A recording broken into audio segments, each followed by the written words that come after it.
My name is Anmol. I'm 26 years old and an Indian model and influencer. When I was a baby, I became the victim of an acid attack that left me with severe skin burns. I decided not to throw my life away and to pursue my dreams despite the incident that scarred me for life. I encourage everyone to never give up and to focus on the positive aspects of life. We only live once. This is my story.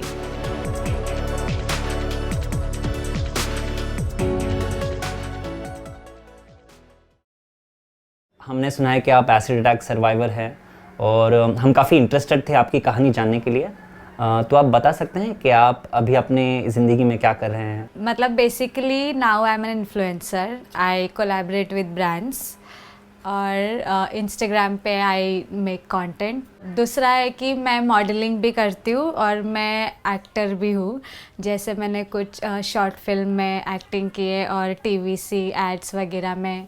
हमारे दर्शकों के लिए जिन्हें पूरी समझ ना हो कि एसिड अटैक्स क्या होते हैं, आप बता सकते हैं कि एसिड अटैक्स क्या होते हैं? कोई एक स्ट्रॉन्ग केमिकल होता है जो तुम्हारे स्किन को काफ़ी हद तक डैमेज कर सकता है और इसमें मतलब 100% चांस है कि तुम हैंडीकैप हो जाओ, कि तुम्हारा हाथ चला जाए पूरा या तुम्हारी आंखें. मतलब आपने भी अगर देखा होगा बहुत सारे जो एसिड अटैक होते हैं उसमें लोग ब्लाइंड हो जाते हैं. आँख नाक कान जो भी है उनको पूरा मेल्ट करके मतलब वो उसको काम करने लायक नहीं छोड़ता. जैसे कि मेरे पे एसिड अटैक हुआ तो मेरी एक आँख पूरी तरह से डैमेज हो गई, तो मैं इससे अभी देख नहीं सकती हूँ. पर प्रॉब्लम्स बहुत होती है. काफ़ी वक्त पहले आप पे एसिड अटैक हुआ था. क्या आप बता सकते हैं कि एग्जैक्टली ये कब हुआ था? I was a new born baby. तब मेरे डैड ने मेरे मॉम पे एसिड डाला था और मैं मेरे मॉम के लैब में थी तो मेरे पे भी गिर गया. फिर उसके बाद मुझे डैड का तो कुछ नहीं पता, पर मैंने ऐसे सुना था बड़े होते टाइम कि उनको जेल भेज दिया गया था उस क्राइम के बाद. और अभी मुझे उनके बारे में कुछ नहीं पता. और मेरी मम्मी का तुरंत डेथ हो गई थी और फिर मैं हॉस्पिटल में 5 साल तक रही क्योंकि मेरे पेरेंट्स के साइड से nobody came forward to take my responsibility. So I was in the hospital till 5 years और वहाँ के जो नर्सेस और डॉक्टर्स थे they were taking care of me. फिर उसके बाद they hand over me to the orphanage क्योंकि उनको लगता था कि मेरा IQ लेवल अच्छा है, मैं पढ़ूँगी लिखूँगी तो लाइफ में कुछ अच्छा कर पाऊँगी.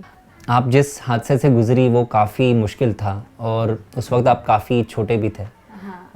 तो एक एसिड अटैक सर्वाइवर के नज़रिए से लाइफ में बड़ा होना कैसा था? क्या एक्सपीरियंसेस रही आपकी?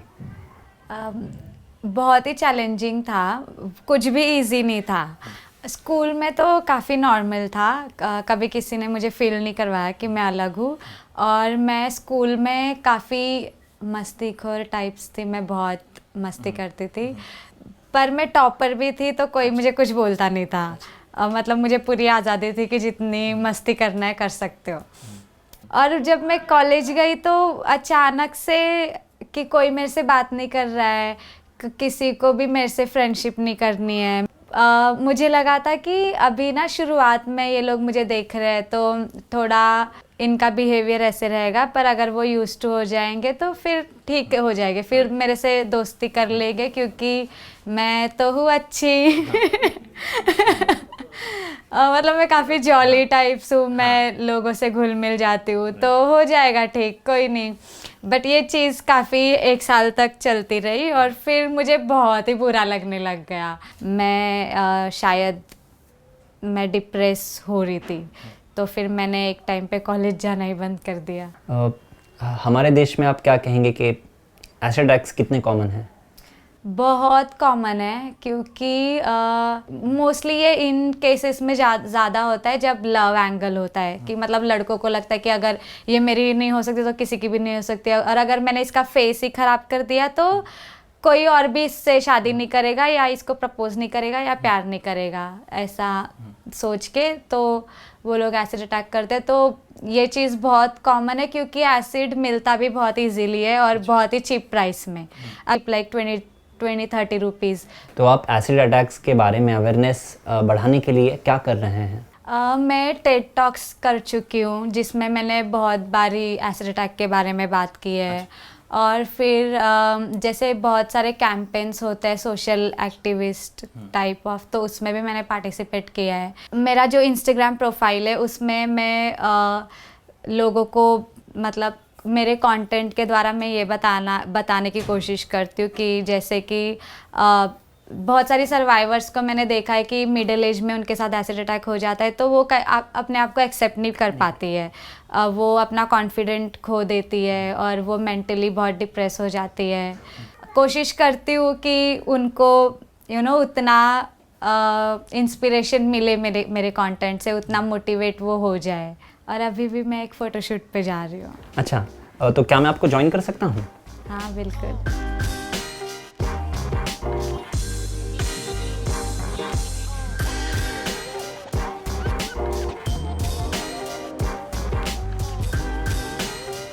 जब आप रास्ते से कहीं जा रही होती है, हाँ। तो लोग आपको जब देखते हैं तो कैसे रिएक्शंस आपको मिलते हैं? लोग मुझे ऐसे खड़े होकर देखने लग जाते हैं कि मतलब अभी तो थोड़ा अलग है कि अभी लोग मुझे पहचानते हैं तो आके सेल्फी वगैरह खींचते हैं कि हमें आपके साथ एक फ़ोटो लेनी और आपसे मिलके अच्छा लगा, आप काफ़ी इंस्पायरिंग हो, ऐसी अच्छी बातें बोलते हैं। पर जब मैं नहीं इतनी फेमस थी और कोई मुझे जानता नहीं था, तब का सिनेरियो एकदम अलग था। तब लोग मेरे से मतलब एकदम वियर्ड लुक देते थे, एकदम स्टेयर करते थे, फिर एक दूसरे को बोलते थे कि उसको देख ऐसे, मतलब अजीब ही उनका रिएक्शन रहता था। आपने इंडियन फैशन मॉडलिंग इंडस्ट्री में किस तरह एंटर किया?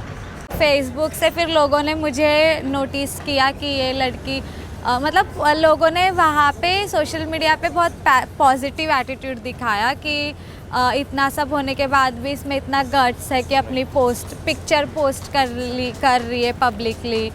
तो फिर वहाँ से मुझे मॉडलिंग के लिए ऑफर्स आने लगे।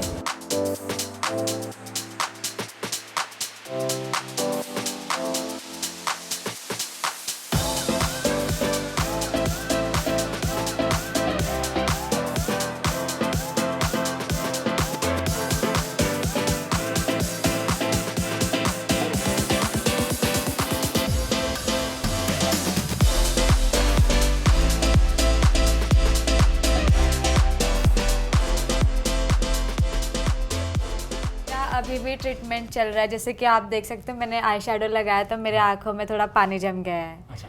तो मेरी आँखें भी काफ़ी सेंसिटिव है और मेरा स्किन जब धूप लगती है तो इरिटेशन होती है काफ़ी। अच्छा। तो ग्राफ्टिंग करनी पड़ती कि ये स्किन निकाल के नई स्किन लगाए। मेडिकल कंडीशन बोला जाए तो मेरा हेल्थ उतना ठीक नहीं रहता, मैं बहुत वीक रहती हूँ और बहुत बीमार रहती हूँ, but still I manage to do what I love to do.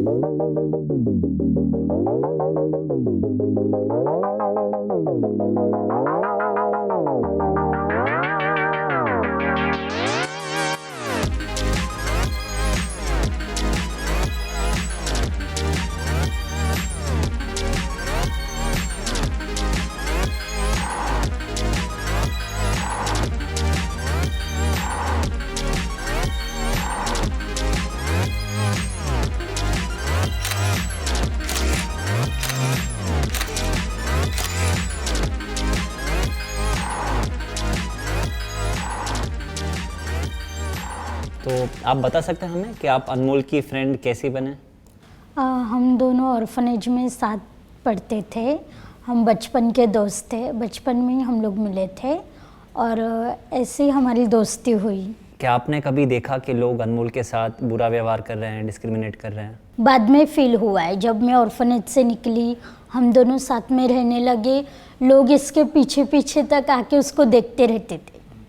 तो फिर हम लोग मतलब मुझे भी लगने कि इतना तेरे को आके देखने का इनका क्या मतलब है ऐसा। तो फिर हम लोग बोल देते थे मुंह पे, हाँ अभी देख लिया निकल लो ऐसा। या फिर शुरू में जब कॉलेज जाती थी तो फेस कवर करके जाती थी, लेकिन फिर बाद में ऐसा लगा कि मैं क्यों फेस कवर करूं। कुछ लोग बोलते भी है कि आपका फेस ऐसा है तो आपको फेस कवर करके चलना चाहिए, ये बाकी लोगों के लिए ठीक नहीं है ऐसा। तो फिर बाद में जब रियलाइज़ हुआ कि ये मेरी गलती तो है नहीं, ये लोगों का सोच है, इसलिए फिर ये बाद में ध्यान नहीं दिया इस सोच के ऊपर। अनमोल के साथ जो हादसा हुआ उसके बावजूद अनमोल ने फैशन मॉडलिंग में एंट्री की। इसके बारे में आपका क्या ख्याल है, आप क्या सोचते हो?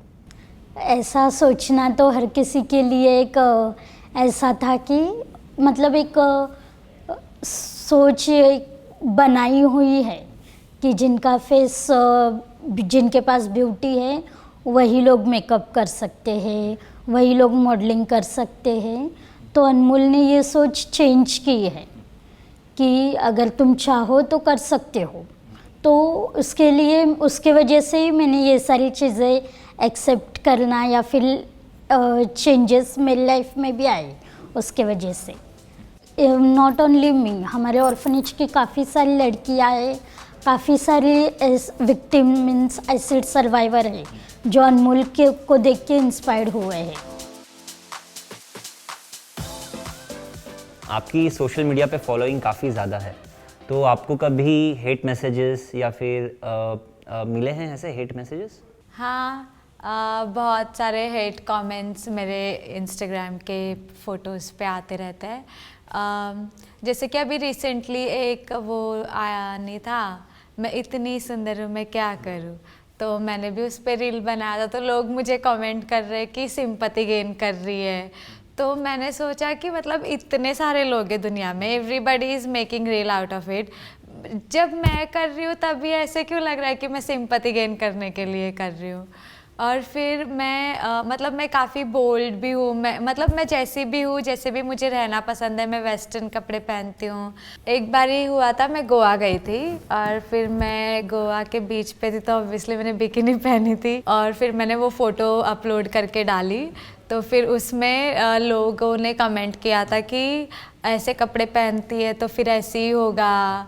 तो वो मेरा फर्स्ट टाइम था और तभी मुझे बहुत बुरा लगा था। पर फिर मैंने ये चीज़ को भी ओवरकम कर लिया कि यार मुझे नहीं पता है कि कौन है जो दुनिया के कौन से कोने में बैठ के कमेंट कर रहा है, और उसको मेरी रियल लाइफ नहीं पता है कि मैं कैसे सरवाइव करती हूँ, मैं कैसे जीती हूँ, मैं एक्चुअल में कैसी हूँ, मेरा परसेप्शन क्या है, मैं लाइफ को किस तरह देखती हूँ। अगर आप अपने अटैकर को कुछ कह सकती तो आप क्या कहती? मतलब मेरे डैड को क्यों किया आपने ऐसा? मतलब मुझे ऐसे लगता है कि ठीक है झगड़ा वगड़ा सारी चीज़ें, पर एसिड अटैक बहुत ही बड़ी चीज़ है and nobody has right to destroy somebody else life. मतलब I really don't know if my dad is still alive, और मतलब है नहीं है कुछ नहीं पता, but if he is there और अगर कहीं से भी आप मुझे देख रहे हो तो आप अपने एंगर को थोड़ा कंट्रोल करो, योगा वगैरह कर लो तो वो सही है। तो ऐसे मतलब मेरे डैड को भी मैं यही बोलना चाहूँगी कि आपने अगर उस टाइम इतना एंगर या ईगो में आकर ये स्टेप नहीं उठाया होता तो शायद मतलब मेरी लाइफ अभी भी अच्छी है, आई एम नॉट सैड और अपसेट, बट कुछ चीज़ें और बेटर हो सकती थी मेरी लाइफ में, तो आप सुधर जाओ। क्या आप कभी उनको माफ़ कर सकोगे?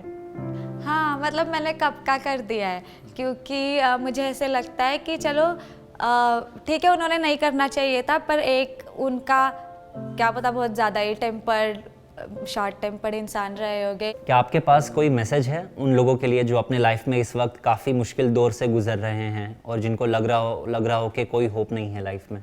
मैं यही कहना चाहूँगी कि ऐसा होता है नहीं कि कुछ रास्ता ही नहीं है, there is always a way but you have to find it. पहले टाइम इनिशियल लेवल पे ऐसे नहीं होता है कि तुम एकदम ही, क्योंकि हर कोई मेंटली उतना स्ट्रांग नहीं होता है, मैं भी नहीं थी कि तुम तुरंत ही उन चीज़ों को इग्नोर करने लग जाओ और आगे बढ़ जाओ। पर अगर तुम मुझे देख रहे हो, मेरी बात सुन रहे हो, तो तुम इग्नोर करो और अब तुमको जो करना है उस पर फोकस करो, अपने आप को प्यार करो, बस तो चीज़ें सही रहेंगी।